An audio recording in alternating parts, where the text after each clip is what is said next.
വഖഫ് ഭേദഗതി നിയമം സ്റ്റേ ചെയ്യണമെന്നതിൽ ഇന്ന് നിർണായകം. വഖഫ് ഭേദഗതി നിയമം ചോദ്യം ചെയ്തുള്ള ഹർജികൾ സുപ്രീം കോടതിയുടെ ഇടക്കാല ഉത്തരവ് ഇന്നുണ്ടാകും. 11 വകുപ്പുകൾ ഭരണഘടനാ വിരുദ്ധമെന്ന് ഹർജിക്കാരുടെ വാദം. നിയമം റദ്ദാക്കരുതെന്നും വഖഫ് ഇസ്ലാമിലെ അനിവാര്യമായ ആചാരമല്ലെന്നുമാണ് കേന്ദ്ര സർക്കാർ കോടതിയെ അറിയിച്ചിരുന്നത്. ശ്യാം ദേവരാജ് ഉണ്ട് വിശദാംശങ്ങളുമായി. ശ്യാം ദേവരാജ്, അനാവശ്യമായ സ്വത്ത് കണ്ടുകെട്ടുക എന്നുള്ളതാണ് നിയമത്തിന്റെ ഉദ്ദേശമെന്നാണ് ഹർജിക്കാരെന്ന് വാദിച്ചിരുന്നത്.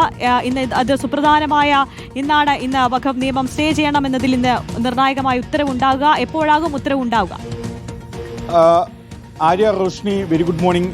ഈ വഖഫ് ഭേദഗതി നിയമം 2025 ഇക്കൊല്ലം ഏപ്രിൽ മാസം 5-ാം തീയതിയാണ് കേന്ദ്ര സർക്കാർ പ്രസിഡന്റ് അംഗീകാരം നൽകുകയും ബില്ലിന് അംഗീകാരം നൽകുകയും അത് നിയമമായി തന്നെ നടപ്പാവുകയും ചെയ്തത്.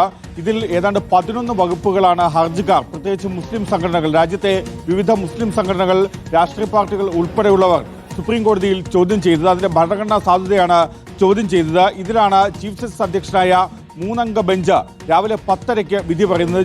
ചീഫ് ജസ്റ്റിസ് BR ഗവായി, ഒപ്പം ജസ്റ്റിസ് K വിനോദ് ചന്ദ്രൻ, അതുൽ എസ് ചന്ദോർക്കർ എന്നിവർ ഉൾപ്പെട്ട 3-അംഗ ബെഞ്ചാണ് വിധി പറയുന്നത്. ഈ നിയമം സ്റ്റേ ചെയ്യുമോ എന്നതിലാണ് ഇന്ന് സുപ്രീം കോടതി തീരുമാനമെടുക്കുന്നത്.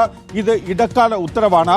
ഒരുപക്ഷെ ഈ 11 വകുപ്പുകൾ പ്രധാനമായും ഹർജിക്കാർ ചോദ്യം ചെയ്തിട്ടുണ്ട്.